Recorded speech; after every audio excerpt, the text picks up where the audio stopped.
now it's my pleasure to bring back one of the, in 1992, when Poets in Distress, was it 92? Something like that. Was about to die, Brother Jude came and rejuvenated it. So we owe him a big thanks. Come on up, Brother Jude.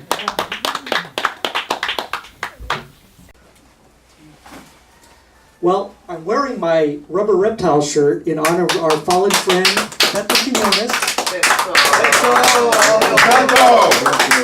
So, I am going to first read Waiting for Beto. Yes. Hard to believe this was written like 20 years ago or more. Yesterday was his birthday. He turned 30. I want to shake his hand, but I can't find him. I got in my car and drove circles in Pasadena looking for some sign of him, any sign. A lock of hair, one of his shoes, a piece of paper sliding across the sidewalk. I drove through alleys with x-ray eyes. I looked into coffee shops and surreal bookstores. I can't figure it out. Must have just missed him when I blinked, or was changing the radio station. At 1 a.m., I found myself lost on Beto's dead-end street. I pulled into the driveway, but all the rakes had been put away and his 67 Camaro was primered and up on blocks. I found no ransom note taped to the front door. I peeked in the window and saw a statue half-formed, so I reached into my desperate backpack and found one of his poems. All crumbled up at the bottom, I unraveled it like an old road map and held it up to the windshield. As I started the engine, maybe with each passing street lamp, I'd find a clue as to where his whereabouts. But it was an old poem. Much of its relevance had already leaked out into the night. Where are you, Beto? I left a scrap of my voice on his answering machine. I listened for birds or laughter in the background, but my head cracked open and I fell asleep. Saturday morning, in Johnny's backyard, we sat around in folding chairs drinking decaf. I was hoping Johnny would ask, "Say, where's Beto anyway? How's he doing?" That way I can answer with something cryptic like, "I don't even know, you know?" But he never asked. So we just changed the subject and stared at a Beto-shaped cloud in the sky.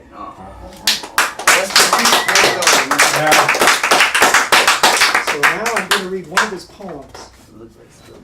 This is from a thing that he put together really quickly. He came over to my house with a notebook and had me type a bunch of stuff up, and he put this book together, Food Warp. I don't know how many of these are left, but this is one of them. January 5th, 1998. I awoke to dripping faucet, but only to feel it tapping my heart.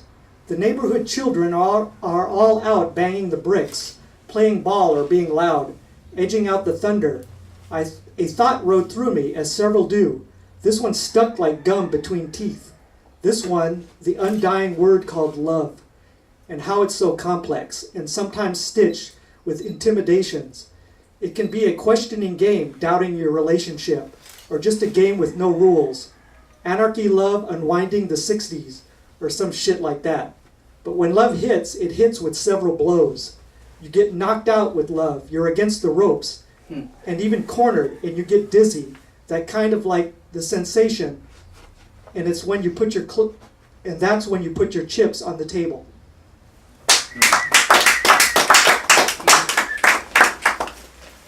Okay, I'm going to read one of mine. If I can find it.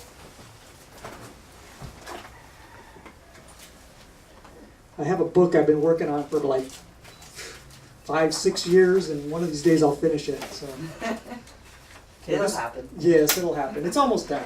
It's got a bunch of ads in it. I'm trying to it's like a farce, but I hope it works. The Blank Page. When the anti-poet raises his wand, all writing disappears. Gone in one swift stroke, all contracts null and void. The anti-poet's laughter rises like steam from a car wreck. From the base of the blank stop sign, his fire starts to spread. The giant sales event erupts into rioting. Under a blank price tag rain of confetti, library windows explode from fumes of invisible ink. And when debt disappears, its vacant legal tender notes ignite a chain reaction. Free from the printed word, citizens chant, we are finally apes again. Since the writing on the wall is gone, I decide to ditch my reading glasses and head for the forest. Our campfire used to be Shakespeare, she says behind tears. A poor player who struts and frets his hour upon the stage and then is heard no more. Birds chirp invisible as stars appear in clusters of commas, periods, asterisks, and semicolons. I propose a toast to lost literature, the smoke of half-forgotten words that burns our eyes and make us seem to cry. I hear a robot voice, an icy breeze from dark trees. It seems to reprimand. You pissed away the printed page. Writing was a gift and a blessing. Take it for granted. It died of grief. Go back to your caves, human apes. Go back to your sob stories, drooled word by word of mouth. Mother Nature has made you her orphans. You are always playing with fire. So I sit in the dark and wear nothing but shadows, a cold can clutch with empty page and pen that won't write. I envision this poem now etched on a cloud, crawling with ants before it dissipates.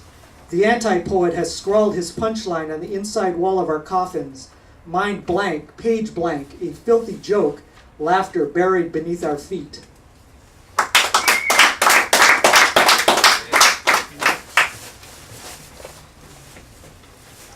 Buzzsaw Halo.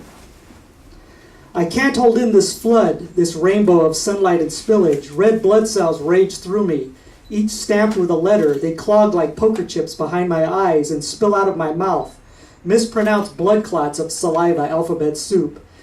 And no one wants poetry, not anymore, while I brush my teeth and sarcastic phrases foam. I spit them into the sink and rinse.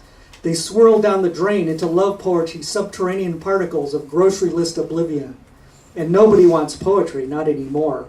They want a sideshow, spotlight, pretentious group hug. They cheer their hero who says, fuck you for 10 minutes, and then follow him out the door.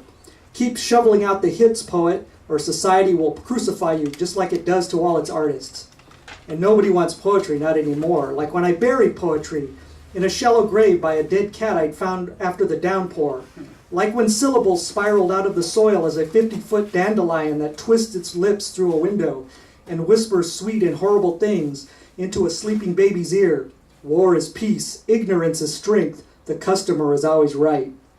And nobody wants poetry, so I scribble some verse on a napkin. Holidays, it sneers, should henceforth be declared as national days of mourning. It drips sincere with venom, signed and shoved into a bottle. Gripped hard, I stand ready to shatter a Valentine's Day window. And nobody wants poetry, not anymore. I stand up suddenly on my chair. My halo has become a buzzsaw. My paper wings fall to the floor and burst into flames. I step out of my robe and stumble outside. I was sick of being an angel, an agent of fascism. And no one wants poetry, not anymore, my precious flower children comrades. No one remembers the inkwells of dark blue confusion or subversive Saturday nights, explosive with political jargon. No one remembers. People these days are too frightened and keep missing the point. And no one wants poetry, not anymore, as I light the signal fire. In the trash can filled with words, it burns orange, vast and cynical, until the fire department shows up at my door demanding my papers. So I hand over my latest verse, fresh from the cookie jar, as they lead me away in handcuffs. And no one wants poetry, not anymore. Does no one remember? Where is that little bit of vigor in the pre-dawn horror where I used to wake up with a verbal hangover, where cliches got flushed down the toilet, spinning around with last night's cigarette butts and decaying temples of half-empty beer cans fallen like columns across the carpet.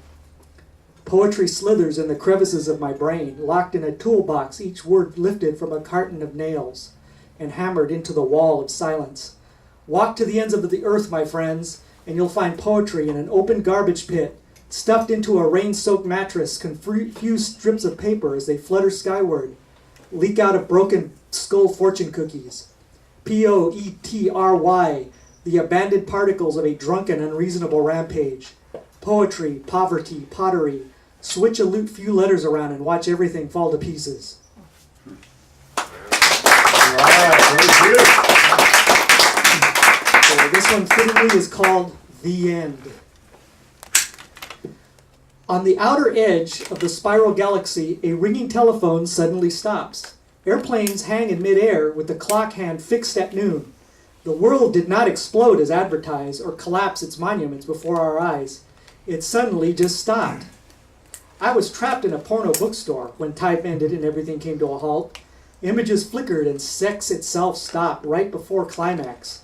I fumbled toward the exit sign with outstretched hands. I stumbled through alleys, past cars on their sides, Crowds of spectators stop like watches gather beneath the clock tower's circular gaze. Its clicking tick followed as I fled the scene, jumped the fence, past couples and windows frozen in sex, stuck inside mid-thrust locomotion, like the aroma of a pleasant coma of one big nation in hibernation. Through the picket line, I pass a smoldering stop sign. Into the phone booth, I fumbled for instructions. Dial any number for response, it reads, so I punch in 0, that's 0 for God. But I hear a single click, and he puts me on hold. Has the world stopped to let everyone off? I joke to no one as I step off the curb and into the abyss. Is this a poem or an apocalypse? No, just Oh, Daddy-o. This is kind of a recent one, too.